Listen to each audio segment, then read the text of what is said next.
Hello, good morning class, how are you. Last class में हमने first generation of computer देखा था कि जनरेशन्स क्या होती है, कितनी नंबर ऑफ जनरेशन्स है हमारी कंप्यूटर की, और उसमें से फर्स्ट जनरेशन ऑफ कंप्यूटर हम डिटेल्स में देख चुके थे। आज हम बात करते हैं सेकेंड जनरेशन की, और इसको हम कंपेयर करते चलेंगे फर्स्ट जनरेशन ऑफ कंप्यूटर से।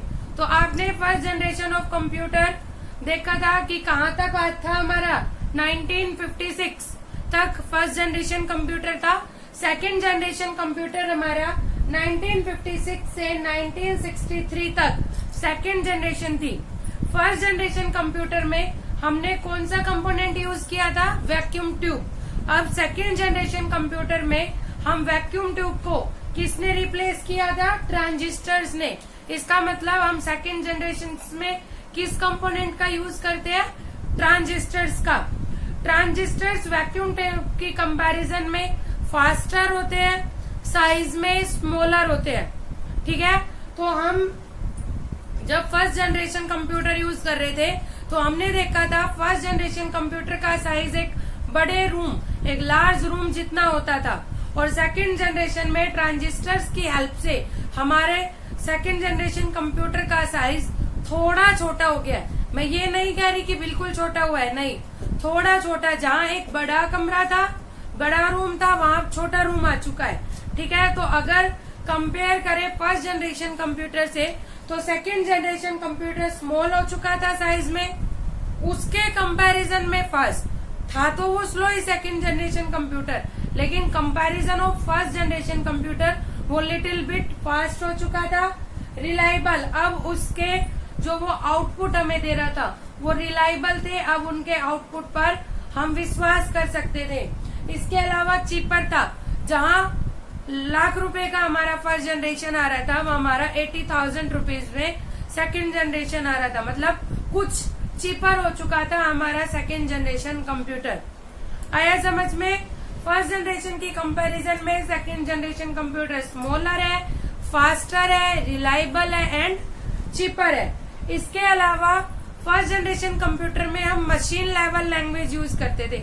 मशीन लेवल लैंग्वेज क्या होती है, आपने कुछ भी एंटर किया कंप्यूटर में, वो कुछ सब कुछ एंटर होता था 0-1 के अंदर।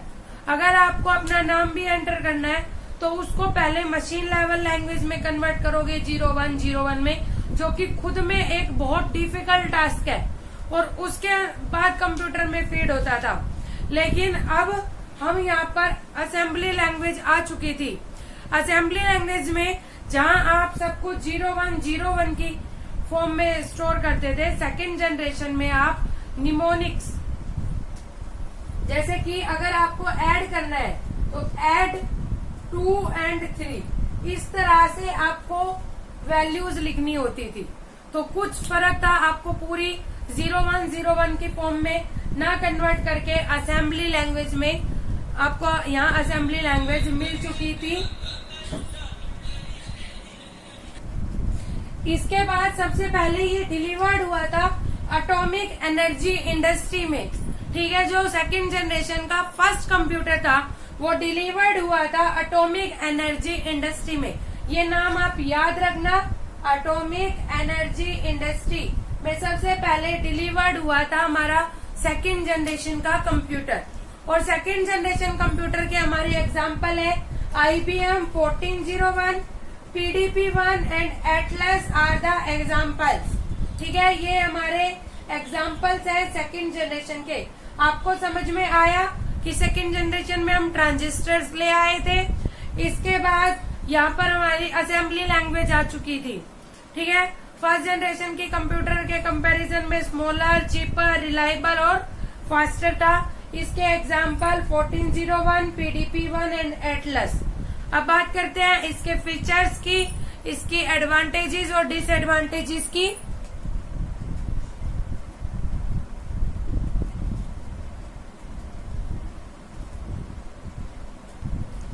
Features of second generation of computer.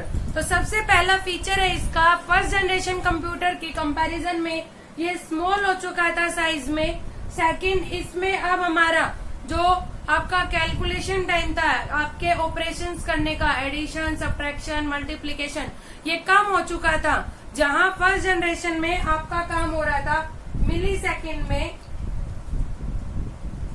वही आपका काम अब हो रहा था माइक्रो सेकेंड्स के अंदर। ठीक है, इसके बाद मैंने आपको बताया कि यहाँ हमारी असेंबली लैंग्वेज यूज होने लगी थी। ठीक है, और इसके ड्रॉबैक्स क्या है?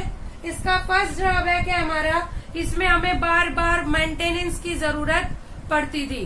ठीक है, हर थोड़ी देर के बाद, हर थोड़े टाइम के बाद हमें फ्रिक्वेंटली मेंटेनेंस करना पड़ता था इसे। दूसरा, हमें इस पे वर्क, ये हीट बहुत ज्यादा प्रोड्यूस करता था, और उस हीट को अब्सॉर्ब करने के लिए, उस हीट से बचने के लिए, हमारे काम में कोई प्रॉब्लम नहीं आए, हमें always air condition ACs required थे, या फिर आप हाई पावर के कूलर, मतलब एयर कंडीशनिंग, हमें ठंडा इन्वायरमेंट चाहिए था। ठीक है, ये था हमारा सेकंड जनरेशन ऑफ कंप्यूटर। अब बात करते हैं हम थर्ड जनरेशन ऑफ कंप्यूटर की।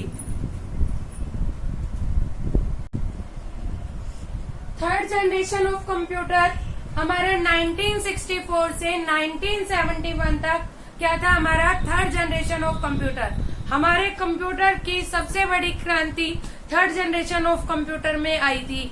क्यों? क्योंकि इस टाइम इंटीग्रेटेड सर्किट, आईसी, जो इंटीग्रेटेड सर्किट हमारा इंट्रोड्यूस हो चुका था। इंटीग्रेटेड सर्किट एक सिलिकॉन की चिप थी, जो हमारा बहुत सारा वर्क, बिलियन ऑफ टास्क कुछ फ्यू सेकंड्स में कर देती थी। ठीक है, तो यहाँ पर इंट्रोड्यूस हो चुका था हमारा आईसीज। आईसीज की फुल फॉर्म है इंटीग्रेटेड सर्किट, जिसे हम सेमीकंडक्टर चिप भी कहते हैं। ये आईसी हमारी किसकी बनी होती थी? सिलिकॉन की। ठीक है, आईसी से बने कंप्यूटर्स बहुत ज्यादा पावरफुल और बहुत ज्यादा फास्ट होते थे in comparison of first and second generation of computer. ठीक है, इसके एग्जाम्पल है हमारे IBM 360, PDP 600, 6600, ICL 1900, Honeywell 6000 series are the examples of third generation computer। ठीक है, हमारा ये क्या करता था? आईसी से जो कंप्यूटर हमारे बिल्ट होते थे, वो बिलियन ऑफ इंस्ट्रक्शंस कुछ फ्यू सेकंड्स में कर देते थे। ठीक है, फिर आपको समझ में आया बच्चों कि क्या था ये? इसमें हमारा आईसी इंटीग्रेटेड सर्किट इंट्रोड्यूस हो चुकी थी, जो एक सिलिकॉन चिप थी, जिसकी वजह से billion of instructions few seconds में परफॉर्म हो जाते थे। अब बात करते हैं इसके फीचर्स की, कि और क्या क्या फीचर्स थे हमारे थर्ड जनरेशन ऑफ कंप्यूटर के। First feature of third generation of computer है हमारा कैलकुलेशन टाइम। जहां फर्स्ट जनरेशन में मिली सेकेंड्स में, सेकंड जनरेशन में माइक्रो सेकेंड में, और अब थर्ड जनरेशन में आपका टास्क होने लगा था नैनो सेकेंड्स में। ठीक है, मतलब एक सेकंड का भी बहुत बड़ा पार्ट। ठीक है, उसमें हमारा कैलकुलेशन टाइम रिड्यूस हो चुका था। इस वक्त हम ओएस की फुल फॉर्म है operating system. Third generation of computer में हम ऑपरेटिंग सिस्टम यूज करने लगे थे। ऑपरेटिंग सिस्टम की हेल्प से हमारे मल्टीपल टास्किंग और पैरेलल प्रोसेसिंग वर्क करने लगी थी। मल्टीपल टास्किंग का मतलब है एक साथ वन और मोर टास्क परफॉर्म करना। ठीक है, इसके बाद ये सेकंड जनरेशन कंप्यूटर के कंपैरिजन में स्मॉल था साइज में, और रिक्वायर थी लेस मेंटेनेंस। ठीक है, इसके बाद ये जहां फर्स्ट जनरेशन के लिए बड़ा रूम, सेकंड जनरेशन के लिए छोटा रूम, इसका साइज भी इस बोर्ड जितना तो था, लेकिन इतना बड़ा नहीं था कि इसे एक जगह से दूसरी जगह ले जाना बहुत मुश्किल हो। तो नॉर्मल जैसे ऑर्गेनाइजेशन है, स्मॉल ऑर्गेनाइजेशन, ये सब भी कंप्यूटर्स यूज करने लग गए थे। क्यों? क्योंकि ये पोर्टेबल था। पोर्टेबल का मतलब है एक जगह से दूसरी जगह पर कंप्यूटर को ट्रांसफर करना। इसके बाद फेयर कॉस्टिंग, इसकी कॉस्ट इतनी नहीं थी कि कोई भी स्मॉल ऑर्गेनाइजेशन या फिर आप ये कह सकते हो शॉपकीपर्स वगैरह इसे अफोर्ड ना कर सके।